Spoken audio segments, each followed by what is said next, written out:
Please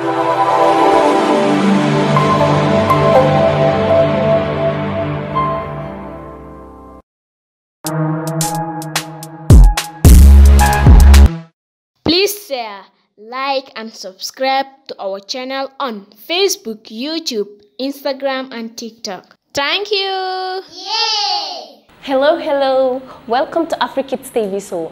I'm Mariama Kamara. I'll be your main host today. Well, I'm super excited to have you here, excited about all the amazing conversation that we're gonna have here today.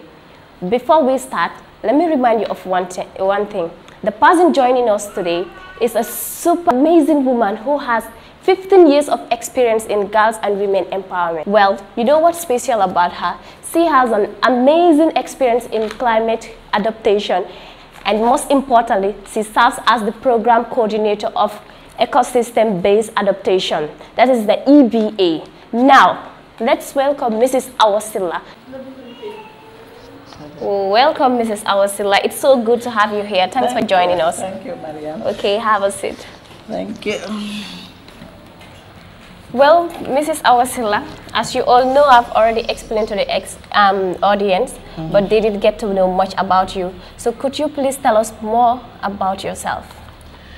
Thank you very much, Mariam, for welcome. inviting me to the spotlight. So You're welcome. I'm truly honored that I get to be your guest in this mundane edition of the AfriKids program. As you rightly mentioned, my name is Awa Sillah. I work with the Ecosystem-Based Adaptation Project as the program coordinator. And I always believe that every community rely on its youth to empower women and girls as well as youths to progress and propel in society. So that's why I give it my utmost to actually volunteer with organizations. I'm currently the Secretary General of the Village Girl Initiative, an organization that empowers women and girls through healthcare and education. I also founded my own organization after my participation in the Mandela Washington Fellowship called the Global Human Resource Development Initiative, and organizations that build potentials. So we organize capacity building training in the public sector as well as youths around the community to be self-reliant as well as productive. Because if you look around, illegal migration takes tolls in our communities. So, coming up with initiatives that will empower young people to be self-reliant as well as to take up through an entrepreneurial journey is something that should be championed by everybody. So, aside from those two organizations, as I said, I'm passionate about women and girls empowerment a lot, as well as climate change, because that revolves around what I do currently. And I truly enjoy my work with Gambian women in the rural area. So that's basically who I am. I'm a mother this year, so which is also a huge accomplishment. Wow. Yeah. So, and I love working with children. So, really? That's a bit about me, Mariam.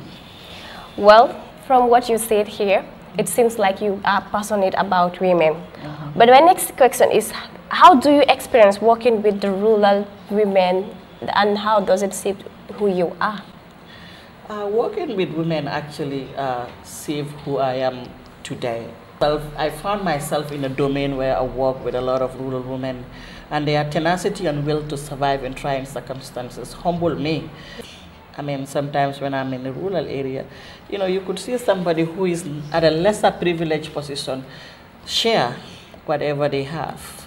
So that kind of humbled me and taught me a lesson, that the little that I have, why not share it with others? So I think there's a lot we could learn from rural women, and for one, I definitely want to champion them whenever I can, however small I can. Well, I guess you have experienced much about rural women. Well, my next question is, it seems like you have great experience in climate adaptation. So how is climate change affecting women and children in the rural Gambia? If you look at climate change, it have huge impact on women and girls across this country. If you look at in the rural area, most of the women, they rely on subsistence farming, and the rainfall pattern is changing drastically. And a lot of women depend on products from our ecosystem, but we see a depletion. For example, the forest resources, firewoods, charcoals are depleting every day.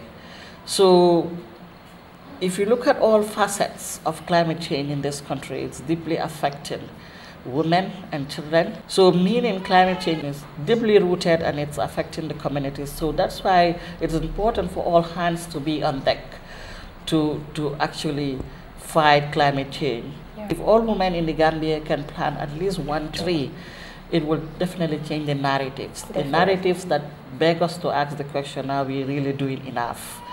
Because if you look at the climate scenarios in this country, it's worrying.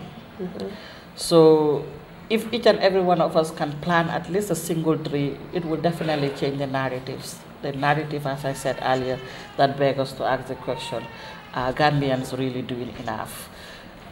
Right now, there is a climate conference in Glasgow, UK, but the conferences are not enough. We need actions.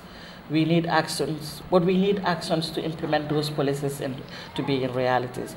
For example, if you look at our project, the Ecosystem-Based Adaptation Project, we don't leave women behind because we know that they are important and they should be in the forefront of fighting climate change and its impact. That's right. Thank you. Do you think children should be part of your initiative that addressing climate change? I think children should definitely be part of initiatives that address climate change.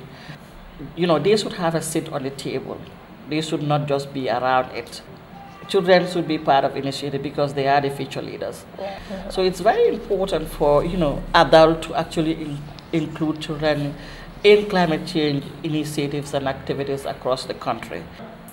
Well, I'm really amazed that you are ready to help women and children in our society. So my question is that, what is your advice to the children and the parents? Thank you very much, Mariam. My advice to children is, if they look around, both empirical and anecdotal evidences have proved that children participation in addressing climate change matters. And let them take a seat on the table and be part of the conversations around it. Because climate change is affecting us now, and obviously if something is not done, it will affect the future generation, and I will definitely advise them to take a seat on the table and be part of those that will champion climate change causes across the world. Well, I guess that's an amazing advice from Mrs. Awa Sillah. Now let's have a short break. We'll be right back. Stay on tune because you got to learn more about her. Hello, welcome to AfriKids TV. AfriKids TV brought to you different types of kids programs. Wow, like education, sports and games, arts and crafts, talk shows, interview, quiz competition, Friday special, fashion and tailoring, entertainment, health and many more. Please, I urge each and every one of you out there to subscribe to our channel, AfriKids TV. Thank you. Welcome back to the second segment of the Spotlight Show. So, Mrs. Awa Sillah, you were born a twin, right? Yes. Wow, that's amazing. In one sentence, describe your relationship with her. She's my wall. That's amazing, I guess. She's my wall. I love her. Oh, really? I love you, Ado. That's nice. I guess Ado will hear it from wherever she is right now. What of your role model? I have a lot of role models, but if I'm to name one alive, I will say my mom. She always go above and beyond to make us feel happy, loved and cared for. So I will say my mom, Awa Sillah. Oh. Is she still alive? Yes, she is. Well, what is your biggest inspiration? Well, I get my biggest inspiration working with rural women, as I alluded to earlier. I mean, they give despite their circumstances. Their trials and tribulations, they go above and beyond to care for you. So I got my biggest inspiration working with them, and that motivated me and pushed me to do more. I got the biggest inspiration just by serving them. I'm so amazed that you're ready to help women. So the last time that someone made you laugh? It's part of my nature. I always laugh, but whenever I'm in the midst of women, I really feel the momentum and I just smile all the time. So I really enjoy what I do. I enjoy my work, so I always smile. So I think it's part of my nature. Oh, I was thinking that it was me, but unfortunately it wasn't. Summon yourself in words. I'm determined and hardworking. Okay, if you could do anything in this world, what could it be? Since I work in the climate change domain, I will definitely want to see that the effects and the impact of climate change is reversed to the barest minimum, and the kids can grow up to an environment that we all yearn for. The impact that we're feeling now, that the future generation definitely not feel that impact. Wow, that's nice. So what's the last book that you read? The last book, Dabaliji by Awa Sillah. Oh, what is it all about?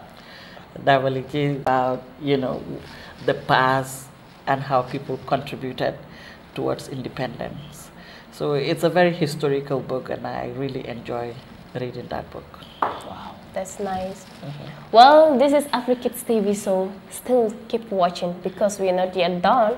Let's have a short break for now.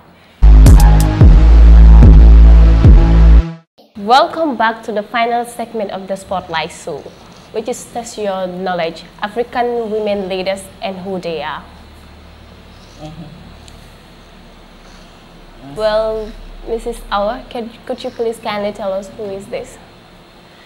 It's Amina Mohammed, Deputy Secretary General of the UN. Wow.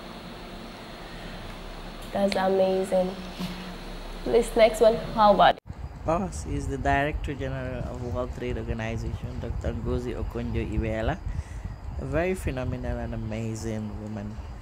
She's a Nigerian American economist. Wow, that's amazing. Next one. Our very own Fatmata Jallow Tambaja, former Vice President. How about this one? She's the new, President of Tanzania, Samia Suluhu Hassan. Oh, that's right. Probably one day I'll be like her. Be the first woman president of the Gambia. Inshallah. What of these women? Fatma Samura, I think a football lady from Senegal. She works with FIFA. Anyway, thank you so much. We're so glad that each and every question that we have asked you, you have answered it all. Thank you. Well, we're so glad that you are our main host today. And AfriKids TV is really thanking you a lot for joining us today here. Thank you. Well, Maria. this is AfriKids TV, so please subscribe to our channel, like and share, tell a friend to tell a friend, because AfriKids TV is here to educate, inspire and entertain everybody. Subscribe. I am your main host for today, Mariam Kamara. Please share, like and subscribe to our channel on Facebook, YouTube, Instagram and TikTok. Thank you. Yay!